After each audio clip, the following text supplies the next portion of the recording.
Officer James Wilson adjusted his rearview mirror as the late afternoon sun cast long shadows across the quiet suburban street. Another routine patrol, or so he thought. His coffee cup sat half empty in the cruiser's holder, already cold from the long shift. The radio crackled with occasional dispatcher updates, but it had been a relatively quiet Thursday, the kind of day that usually made officers drop their guard. A silver Toyota Camry caught his attention. The car was moving slightly under the speed limit, almost too carefully. Wilson had developed what he called a sixth sense over his 8 years on the force, though his colleagues often whispered that this sense seemed to target certain drivers more than others. The car's driver, an older black woman wearing glasses and a neat cardigan, signaled properly before making a right turn. Wilson flipped on his lights anyway. Something about the way she drove just felt suspicious to him, he'd later claim in his report. The Camry pulled over promptly, settling perfectly along the curb beneath a row of maple trees. A textbook stop, almost too perfect, Wilson thought to himself as he radioed in his location. As he approached the vehicle, Wilson's hand instinctively rested on his belt. His steps were heavy, deliberate, the walk of someone who'd grown too comfortable with authority. Through the back window, he could see the driver already had her license and registration ready. This simple act of preparation somehow irritated him further. "License and registration," he barked, despite clearly seeing them in her hands. The woman, who appeared to be in her mid-60s, turned slowly and calmly toward him. Her movements were measured, dignified. She wore a pearl necklace that caught the sunlight, and her silver-streaked hair was pulled back in a neat bun. "Officer," she began, her voice carrying decades of experience and education, "I believe I was following all traffic regulations. May I ask why I've been stopped?" Wilson felt his jaw tighten. Something about her composed demeanor and articulate speech pattern made his skin prickle. He'd expected, wanted, even, a different reaction. "Ma'am, I don't need to explain myself. Hand over your documents." The woman's eyes narrowed slightly behind her glasses, not in fear or anger, but with careful observation. She held her documents out, but before releasing them, she spoke again. "Actually, officer, according to state law, you are required to inform me of the reason for this stop. I'm simply asking for what I'm legally entitled to know." Wilson's face flushed hot. In his mind, this was defiance, though any objective observer would have seen nothing but a citizen calmly asserting their rights. His fingers drummed against his belt as he leaned closer to the window. "Listen here, I've been doing this job long enough to. And I've been studying law enforcement practices long enough to know proper procedure," she interrupted, still maintaining that same steady tone. "Now, would you please state the reason for this stop?" Something in Wilson snapped. Later, he wouldn't be able to explain exactly what triggered him, whether it was her confidence, her knowledge of the law, or simply the fact that she hadn't shown the fear he was used to inspiring. His hand moved before his brain could catch up, swinging in an arc that ended with a sharp crack against the woman's face, knocking her glasses askew. The silence that followed seemed to stretch for an eternity. Even the birds stopped chirping. Wilson stood frozen, his hands still raised, as the reality of what he'd just done began to sink in. The woman slowly straightened her glasses, her expression unchanged except for a slight tightening around her eyes. Several passers-by had stopped to stare. One had their phone out, recording. Wilson could hear the blood rushing in his ears as he realized just how badly he'd messed up. But even then, his first instinct was to try to control the situation rather than acknowledge his grievous error. "Step out of the vehicle," he commanded, his voice shaking slightly. But the woman made no move to comply. Instead, she calmly reached into her purse and pulled out a badge and identification card. Wilson's stomach dropped as she held them up to the window. "Officer Wilson," she said, her voice now carrying a weight of authority that made him take an involuntary step back. "I believe we'll be having a very important conversation about this incident. But first, I suggest you call your supervisor." Wilson's mind raced as he tried to process what was happening. Who was this woman? Why did she have a badge? The sick feeling in his stomach grew as he began to realize this routine traffic stop was about to change his life forever. He'd crossed a line, one that he'd been darting over and back across for years, but this time he'd done it with witnesses and to someone who clearly wasn't going to let it slide. Back in his cruiser, his hands trembling as he reached for his radio, Wilson couldn't shake the image of her calm, measured gaze. She hadn't shown fear or anger, even after he'd struck her. Instead, she'd shown something far more terrifying to someone like him: complete and total control of the situation. As he waited for his supervisor to arrive, Wilson watched in his rearview mirror as the woman made several phone calls, her composure never wavering. More patrol cars began arriving, their lights painting the suburban street in alternating red and blue. Each arriving officer who glanced into the camera's window seemed to do a double take, followed by looks of growing concern in Wilson's direction. The sun was now setting, casting long shadows across the scene of what had started as a routine traffic stop but was ending as something far more significant. Wilson's cold coffee sat forgotten as he began to understand that his career and his life were about to change dramatically. He just didn't know yet exactly how much. Neighbors had gathered on their front lawns, watching the scene unfold. Their whispered conversations and pointed camera phones created an atmosphere thick with tension. Wilson sat in his cruiser, a man watching his world unravel through a windshield, all because he couldn't control the impulses he'd been allowed to indulge for far too long. As his supervisor's car pulled up, Wilson caught one last glimpse of the woman in his mirror. She was on her phone again, speaking with an air of authority that made even the officers now gathering around her car stand up straighter. In that moment, Wilson realized he hadn't just made a mistake. He'd walked straight into a reckoning that had been waiting for someone exactly like him. The setting sun cast long shadows across the street as multiple police vehicles arrived at the scene. What had started as a routine traffic stop was about to become a pivotal moment not just in Wilson's career, but in the entire department's history. And it all began with a single, unrestrained moment of aggression that would soon ripple through the entire law enforcement community. The next morning, the police station buzzed with nervous energy. Officers huddled around desks, speaking in hushed tones as they traded details about yesterday's incident. The usual morning banter was replaced with worried glances and tense shoulders. Everyone knew something big was coming. Dr. Patricia Marshall strode through the front doors at exactly 8:00 a.m., dressed in a crisp navy suit. The pearl necklace she'd worn during the traffic stop gleamed under the fluorescent lights. A small bruise had formed on her cheek, evidence of Wilson's actions that no amount of makeup could fully conceal. The front desk officer nearly spilled his coffee when he recognized her. "Ma'am, welcome to," he stammered, but Dr. Marshall just smiled warmly.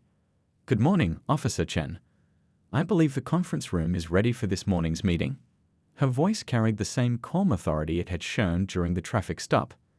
Officer Chen just nodded, watching as she walked past with measured steps. Word spread through the station like wildfire. "She's here. The new commissioner's arrived. Did you see the bruise?" The whispers followed Dr. Marshall as she made her way through the building, nodding politely to stunned officers who quickly stepped aside. In the break room, Wilson sat alone, his uniform perfectly pressed, as if looking the part might somehow save him. No one had spoken to him since yesterday except his union representative, who'd advised him to say nothing to anyone. The untouched coffee in front of him had gone cold hours ago. Through the break room's window, he watched as more officers hurried toward the conference room. Each one who passed gave him a wide berth, as if his career death might be contagious. His phone buzzed again. Another message from his wife asking what was going on. He'd been too ashamed to tell her everything last night. At 9:00 a.m. sharp, the department-wide meeting began. The conference room was packed, with officers standing along the walls.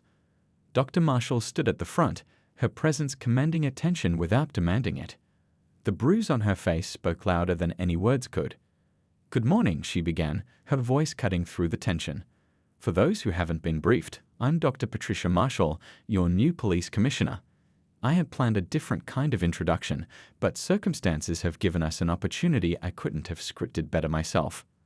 The room stayed silent, but eyes darted between Dr. Marshall and Wilson, who sat in the back corner, trying to make himself as small as possible. "Over the past week, I've been conducting an undercover assessment of our department's street-level interactions. What I've witnessed," she paused, touching her cheek briefly, "has confirmed that the concerns which led to my appointment were well-founded." She pulled up a series of statistics on the projector screen: civilian complaints, use of force incidents, demographic data of traffic stops. The numbers told a story that made many officers shift uncomfortably in their seats. Yesterday's incident, she continued, still never looking directly at Wilson, was not an isolated event. It was a symptom of systemic issues that we must address. But this isn't about punishment, it's about transformation. Wilson's head snapped up. He'd been expecting to be publicly fired, possibly even arrested. Instead, Dr. Marshall was talking about change and transformation. Starting next week, we're implementing comprehensive de-escalation training. We're reviewing all use of force policies, and we're establishing a community oversight board with real power to effect change. She clicked through slides showing detailed plans, the work of someone who'd clearly been preparing for this role long before yesterday's incident. Officers exchanged glances. Some looked worried, others relieved. A few nodded in agreement, especially younger officers who'd been uncomfortable with some of the department's unwritten rules. "I know change is uncomfortable," Dr. Marshall acknowledged, scanning the room. "But comfort has allowed unacceptable behaviors to become routine. That ends today." Finally, she looked directly at Wilson. The room seemed to hold its breath. "As for yesterday's incident, it will be handled through proper channels, with full transparency. Officer Wilson will be placed on administrative leave pending a complete investigation." Wilson felt dozens of eyes on him, but Dr. Marshall had already moved on, discussing new community outreach initiatives. She wasn't going to give him the satisfaction of being the center of attention. After the meeting, officers filed out in groups, their conversations a mix of anxiety and cautious optimism. Some had served under commissioners who'd promised change before, but something about Dr. Marshall's approach felt different. The bruise on her face gave her words a weight that no outside consultant could match.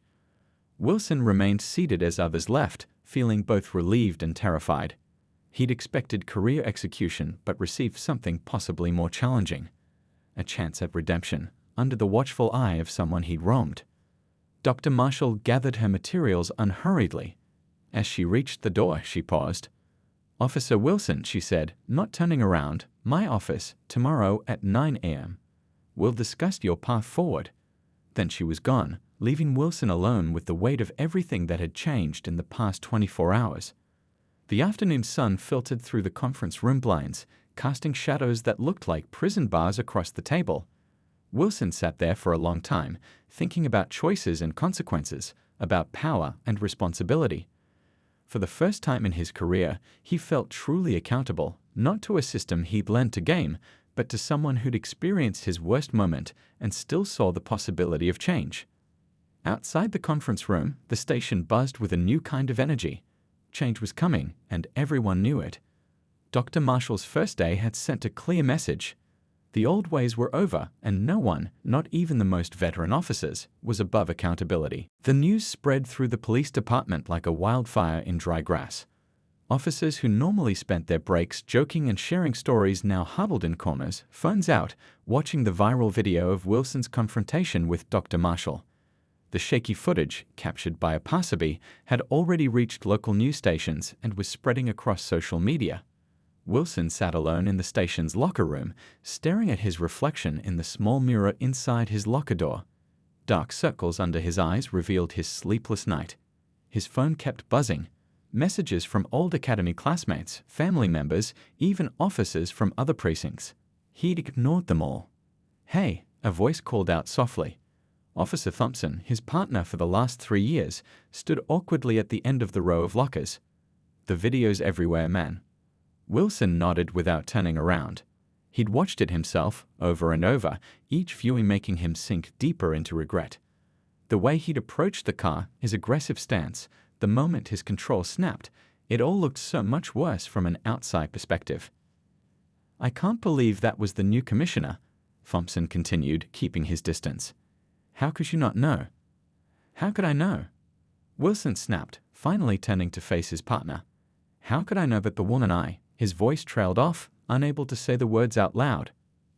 "Does it even matter who she was? Would it make it any better if she'd been anyone else?" Thompson shifted uncomfortably. "Look, we've all had moments where we've lost our cool, but..." "But what?" Wilson interrupted. "But we've always gotten away with it. But nobody important ever saw. But the complaints always disappeared." His voice echoed off the metal lockers, making other officers passing by glance in nervously before hurrying along. The truth hung heavy in the air between them. Wilson had always been known for his aggressive style of policing, and Thompson had spent years looking the other way.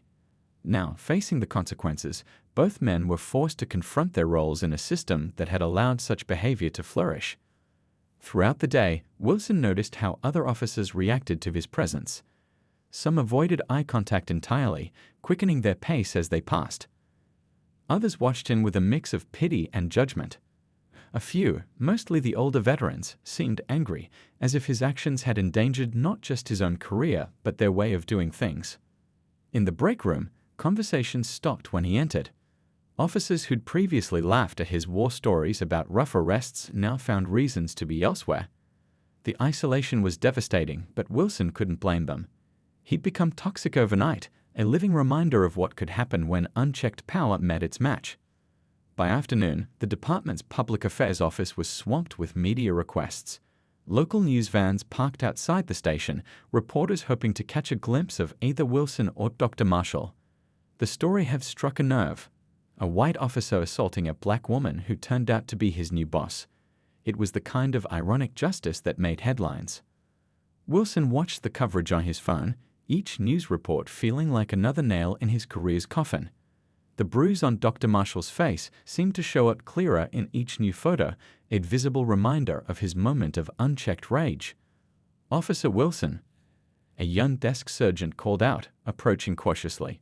"Internal Affairs needs to see you. They're waiting in Conference Room B."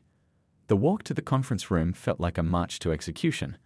Officers stopped their work to watch him pass, their expressions a mix of curiosity and judgment. Some had worked with him for years, backed him up on calls, shared meals with his family at department picnics. Now they looked at him like a stranger. Inside the conference room, two internal affairs investigators waited with thick folders and serious expressions. One he recognized, Lieutenant Rivera, known for her thorough investigations and no-nonsense approach. The other was new, probably brought in from outside to ensure impartiality. "Officer Wilson," Rivera began, her voice professional but cold. "We need to go through yesterday's events in detail. Start from the beginning. What made you decide to pull over Dr. Marshall's vehicle?" Wilson opened his mouth to give his usual explanation about suspicious behavior, but stopped. For the first time, he truly heard how hollow those words would sound. How could he justify what he'd done when the video showed everything so clearly? He started, then paused. "I pulled her over because I could. Because that's what I've always done. Because nobody ever really stopped me before." Rivera's eyebrows raised slightly at his honesty. She made a note on her pad, then looked up. "And what made you escalate to physical force?" The question hung in the air. Wilson thought about all the times he'd justified use of force in reports, all the standard phrases he'd learned to use. Resistant behavior, feared for safety, non-compliant subject. None of them would work this time. "She questioned my authority," he said finally, the words tasting bitter in his mouth. "She knew her rights, spoke to me as an equal, and I couldn't handle that." For the next 3 hours, Wilson answered questions with an honesty that surprised even him. Every incident in his file was reviewed, every complaint examined. Patterns emerged that he'd never noticed, or had chosen not to notice, before. As the sun set outside, casting long shadows through the conference room windows, Wilson realized something had shifted inside him. The wall of justifications he built over years of aggressive policing was crumbling, leaving him to face the truth about himself and his actions. When he finally left the station that evening, the media crews were still outside. He slipped out the back entrance, avoiding their cameras but unable to escape the weight of his own thoughts. Tomorrow, he'd face Dr. Marshall again, and for the first time in his career, he had no idea what to say in his defense. The drive home was quiet, his radio off, the usual police scanner silent. In his mind, he kept seeing Dr. Marshall's face, not angry, not vengeful, just calmly determined to create change. He wondered if she'd known, in that moment when his hand struck her face, that she'd just been handed the perfect opportunity to transform an entire department. Dr. Marshall stood at the front of the packed auditorium, her presence commanding attention without demanding it. The department-wide meeting she called had drawn every officer not actively on patrol, along with administrative staff and civilian employees. The bruise on her cheek had faded to a yellowish tint, but its message remained clear. "I spent my first week reviewing our department's practices, policies, and culture," she began, her voice carrying to the back row without needing a microphone. "What I found isn't just a few bad apples, it's a system that's forgotten its core mission, to protect and serve all members of our community." In the back of the room, Wilson sat alone, his uniform feeling increasingly uncomfortable. He'd almost called in sick to avoid this meeting, but something drew him here. Maybe it was guilt, maybe curiosity, or maybe just the need to face what he'd become. "Yesterday, I received the final report from Internal Affairs regarding last week's incident," Dr. Marshall continued, touching a folder on the podium. "But before we address that, I want to share something more important, my vision for this department's future." The screen behind her lit up with statistics, but not the usual arrest numbers and response times. Instead, it showed community engagement metrics, civilian complaint resolutions, and successful de-escalation cases from departments across the country. "These numbers tell a story of possibility," she explained, gesturing to the screen. "They show us that effective policing doesn't require intimidation, that respect earns respect, that the strongest officer isn't the one who can force compliance, but the one who can prevent the need for force in the first place." Officers shifted in their seats. Some nodded in agreement, while others crossed their arms defensively. Dr. Marshall noticed every reaction but continued steadily. "Starting next week, we're implementing mandatory de-escalation training for all officers. We're establishing a community oversight board with real power. We're revising our use of force policies. And we're creating a new reward system that recognizes officers who excel at peaceful conflict resolution." She clicked to the next slide, showing a calendar of upcoming changes. "This isn't optional, and it isn't temporary. This is the new standard for our department." In his seat, Wilson felt dozens of eyes darting toward him. He was the unspoken example, the cautionary tale. But something in Dr. Marshall's words made him lean forward, listening more intently than he had in years of department meetings. "Now, about last week's incident," Dr. Marshall said, finally addressing the elephant in the room. "Officer Wilson's actions were unacceptable. The easy response would be termination. Many have called for exactly that." Wilson's heart pounded. This was it, the end of his career, announced in front of everyone he'd worked with for years. However, Dr. Marshall continued, "Firing one officer won't fix a broken system. Instead, Officer Wilson will be the first participant in our new intensive retraining program. If he completes it successfully, he'll have the opportunity to help train others, sharing his first-hand experience of how and why things need to change." The room erupted in whispers. Wilson sat frozen, trying to process what he'd just heard. It wasn't a punishment, it was a challenge, an opportunity for redemption. "Some of you may disagree with this decision," Dr. Marshall acknowledged, raising her hand for quiet. "You might think it's too lenient, or too harsh, or too idealistic. But consider this. Every officer in this room has worked within the same system that led to last week's incident. We all bear some responsibility for allowing that culture to exist." She stepped away from the podium, walking closer to the assembled officers. "This isn't about one incident or one officer. This is about transforming our entire approach to policing. It's about becoming the department our community deserves, one that protects and serves everyone equally, regardless of who they are or how they speak to us."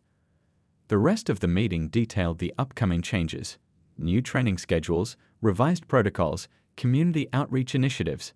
But Wilson barely heard it. His mind was stuck on the possibility Dr. Marshall had offered, not just keeping his job, but helping to fix what was broken. After the meeting, officers filed out in groups, their conversations a mix of skepticism and hope. Some stopped to look at the training schedules posted on bulletin boards. Others gathered in small clusters, debating the changes ahead.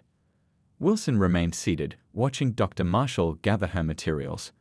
She worked methodically, organizing papers with the same calm precision she'd shown throughout the past week. Finally, she looked up, meeting his eyes across the now empty auditorium.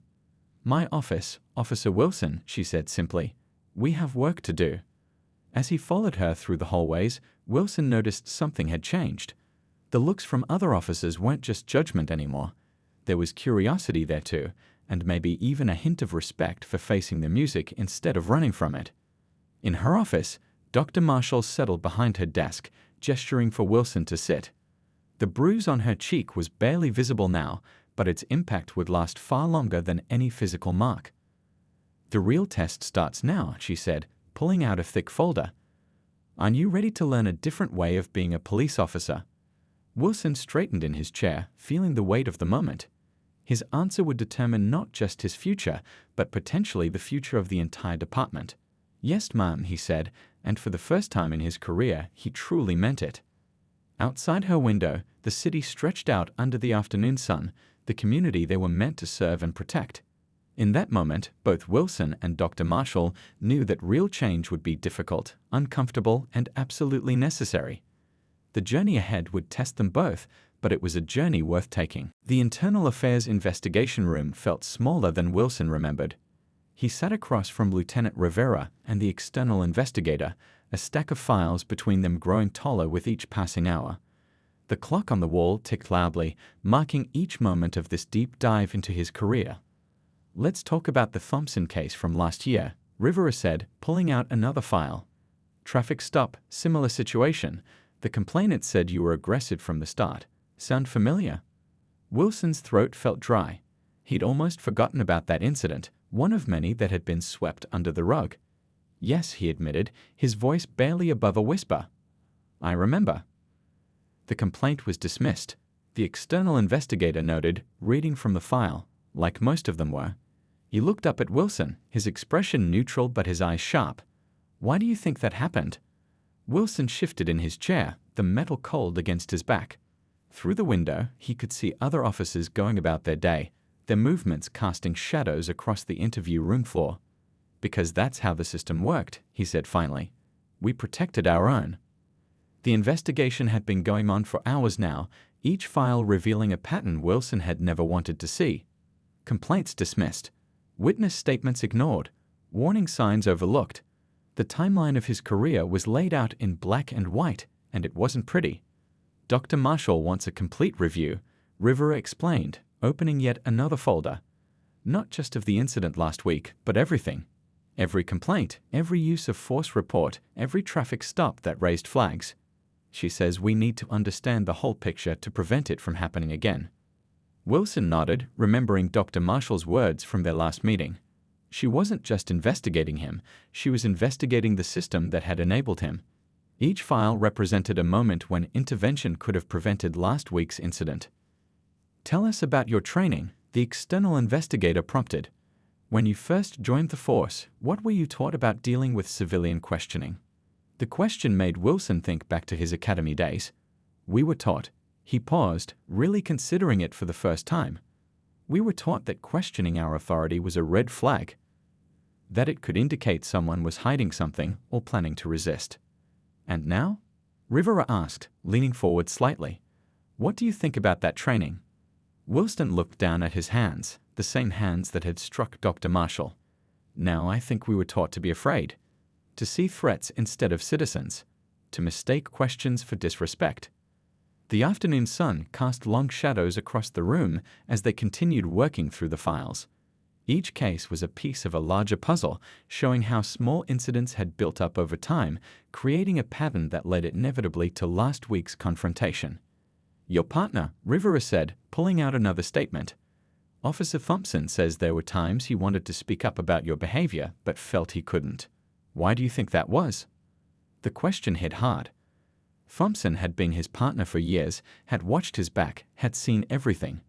"Because that's not what partners do," Wilson answered, the words tasting bitter. "We're supposed to support each other no matter what, even when we're wrong." The external investigator made a note. "And now? Do you think that's what real support looks like?" Wilson thought about Dr. Marshall's bruised face, about all the complaints in those files, about Thompson standing by silently all those years. "No," he said finally. "Real support would have been stopping me before it got this far." As the day wore on, the investigation became less an interrogation and more a dissection of police culture itself. Each incident they reviewed revealed not just Wilson's failures, but the failures of a system that had encouraged them. "What made you pull Dr. Marshall over?" Rivera asked, returning to last week's incident. "Be honest. Not what you put in the report, but the real reason." Wilson sat silent for a long moment, really examining his motivations for the first time. "Because I could," he said finally. "Because I had the power to do it, and nobody had ever really stopped me before. Because somewhere along the way, I started thinking that having authority meant I deserved automatic respect." The admission hung in the air. Outside, the day shift was ending, officers heading home while the night shift arrived. Life at the department continued, but inside this room, something was changing. "Last question," the external investigator said, closing his notebook. "What do you think needs to change? Not just with you, but with the whole department." Wilson looked out the window at the officers passing by, each carrying the same authority he'd abused. "Everything," he said quietly. "The way we're trained. The way we think about power. The way we treat questions as threats. The way we protect each other from consequences instead of protecting each other from becoming what I became." As they gathered their files, Rivera gave Wilson a long look. "Dr. Marshall will get a full report of this interview. She'll decide next steps based on what we've learned here." Wilson nodded, standing on legs that felt weak after hours of sitting. The weight of everything they discussed pressed down on him, but somehow he felt lighter too. The truth, as painful as it was, had its own kind of freedom. As he left the interview room, the evening sun painted the hallway in shades of orange and red. Tomorrow would bring more challenges, more revelations, more uncomfortable truths. But for the first time since the incident, Wilson felt something close to hope. Not for his career necessarily, but for the possibility of real change in himself and in the department he'd served for so long. The retraining center looked nothing like Wilson expected. Instead of a sterile classroom, he walked into a bright room with chairs arranged in a circle. Natural light poured through large windows, and the walls displayed photos of successful community policing programs from around the country. Dr. Marshall stood near the entrance, greeting each officer as they arrived. Besides Wilson, there were 5 other officers who'd been selected for the pilot program, all with histories of excessive force complaints or civilian conflicts. The atmosphere was tense, uncomfortable, like the first day of school, but with careers hanging in the balance. "Welcome," Dr. Marshall said, once everyone was seated. The bruise on her face had faded completely now, but her presence still carried the weight of that incident. "This isn't punishment, it's an opportunity to relearn what it means to serve and protect." Wilson shifted in his chair, avoiding eye contact with the other officers. He recognized most of them, veterans like himself who'd developed reputations for being tough on the streets. Now they all looked smaller somehow, stripped of the swagger they'd worn like armor. "Our first guest today," Dr. Marshall continued, "is someone I think you should hear from." She walked to the door and opened it. An elderly black woman entered slowly, leaning on a cane. Wilson's stomach dropped. He recognized her immediately. She was from one of his case files, a complaint from 2 years ago that had been dismissed. "Mrs. Washington has agreed to share her experience with us," Dr. Marshall explained. "Listen not to defend yourselves, but to understand." The woman settled into a chair, her hands trembling slightly as she gripped her cane. 2 years ago," she began, her voice soft but clear, "I was stopped while driving home from church. I was told I'd run a stop sign, but I knew I hadn't. When I tried to explain..." Wilson remembered that day. He'd been angry about something else, and her polite insistence had pushed him over the edge. He'd yanked her from the car, cuffed her too tight, left her standing in the heat while he took his time running her license. As Mrs. Washington spoke, Wilson saw tears in the eyes of some of the other officers. Her story wasn't dramatic, no violence, no major injuries, but the hurt in her voice as she described feeling helpless, humiliated, and afraid cut deep. "I lost something that day," she concluded, looking each officer in the eye. "Not just my dignity, but my faith in those who are supposed to protect us. My grandchildren still get scared when they see a police car." The silence that followed was heavy with shame. Dr. Marshall let it linger before speaking. "Thank you, Mrs. Washington. Officers, this is why we're here. Not because of one incident, but because of thousands of moments like these that have broken trust between police and community."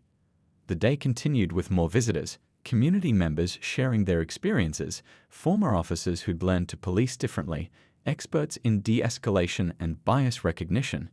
Each story, each lesson, chipped away at the defensive walls the officers had built over years of service. During the lunch break, Wilson found himself sitting alone, replaying Mrs. Washington's words in his mind. A younger officer, Rodriguez, he remembered, sat down across from him. "I used to look up to you," Rodriguez said quietly. "Thought you were what a real cop should be. Tough, no nonsense, didn't take any disrespect." Wilson stared at his untouched sandwich. "I was wrong," he replied. "We were all wrong about what makes a good cop." The afternoon session focused on practical scenarios. Dr. Marshall brought in actors to recreate typical situations: traffic stops, domestic calls, street encounters. But this time, the officers had to try different approaches. No commands, no intimidation, just respect and communication. Wilson struggled with the role-playing at first. Years of habit make him want to establish dominance immediately. But with each scenario, each correction from the trainers, he began to see other ways to handle situations. "Notice your body language," the trainer pointed out during one exercise. "You're still approaching like you're walking into battle. Try thinking of it as walking up to help someone instead." By the end of the day, Wilson's head was spinning with new perspectives. As they packed up to leave, Dr. Marshall called him aside. "How are you processing all this?" she asked, her eyes kind but searching. Wilson thought carefully before answering. "I keep thinking about all the people like Mrs. Washington in my career. All the times I could have chosen differently." "Regret can be productive," Dr. Marshall nodded, "if it leads to change. You can't undo the past, but you can help shape the future." As Wilson walked to his car that evening, he passed a group of protesters outside the station. They'd been there every day since the video of his encounter with Dr. Marshall went viral. Usually he ducked out the back to avoid them, but today he made himself look at their signs, read their messages. One protester, a young woman with a handmade sign, caught his eye.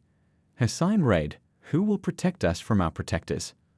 A week ago, that message would have made him angry. Today, it made him think. At home, Wilson sat in his driveway for a long time, watching the sunset. His uniform felt different now, heavier with responsibility but lighter with possibility. Tomorrow would bring more challenges, more uncomfortable truths, more opportunities to either change or resist change. Inside, his wife had dinner waiting. She'd been supportive throughout this ordeal, even while admitting she'd seen warning signs in his behavior over the years. As they ate, he told her about Mrs. Washington, about the scenarios, about how different everything looked when you stopped seeing threats and started seeing people. "You're different," his wife said, studying his face. "Quieter, more thoughtful." Wilson nodded, pushing his food around his plate. "I'm trying to be," he replied. "I have to be." That night, as he lay awake thinking about the day's lessons, Wilson realized something important. The hardest part wasn't learning new techniques or policies, it was unlearning years of habits, assumptions, and biases that had seemed so natural for so long. 6 months had passed since that fateful traffic stop. The police department's community room was packed with officers, local residents, and media representatives. Wilson stood at the podium, his hands slightly trembling as he adjusted the microphone. "When Dr. Marshall asked me to speak at today's community forum," he began, his voice steady despite his nerves, "my first instinct was to say no. What right did I have to stand here after what I did?" The audience sat in attentive silence. Dr. Marshall watched from her seat in the front row, her expression encouraging. The incident that had brought them all here felt like a lifetime ago. "But that's exactly why I needed to do this," Wilson continued. "Because change isn't just about new policies or training programs. It's about facing our mistakes honestly and working to make things right." He pulled out a small notebook where he'd written his thoughts, but found himself speaking from the heart instead. 6 months ago, I was the kind of officer who thought respect meant fear, who saw questions as challenges and civilian rights as obstacles, who forgot that the badge was meant to represent protection, not power. In the audience, he spotted Mrs. Washington, the woman from his past who'd shared her story during his retraining. She nodded slightly, acknowledging how far he'd come since that day. The retraining program wasn't easy, Wilson admitted. It meant confronting ugly truths about myself and the system I was part of. It meant unlearning habits that had become second nature. Most of all, it meant listening, really listening, to the people we're supposed to serve and protect. He shared stories from the past 6 months, his first traffic stop after returning to duty, where he'd approached with respect instead of authority, the domestic dispute where he'd used de-escalation techniques instead of force, the teenage skateboarders he'd engaged in conversation instead of intimidation.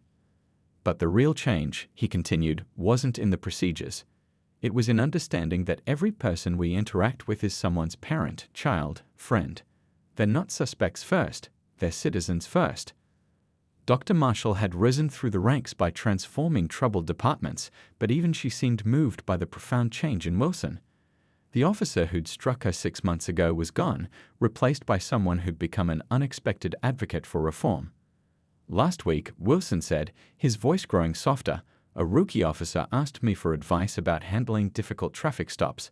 6 months ago, I would have told him to establish dominance, to make sure people know who's in charge. Instead, I told him what I wish someone had told me years ago. Our job isn't to control people, it's to serve them. He looked around the room, meeting the eyes of fellow officers and community members alike. The hardest part of change is admitting you were wrong. I was wrong for a long time. But thanks to Dr. Marshall's leadership and this community's willingness to give change a chance, we're building something better. The statistics displayed on the screen behind him told the story.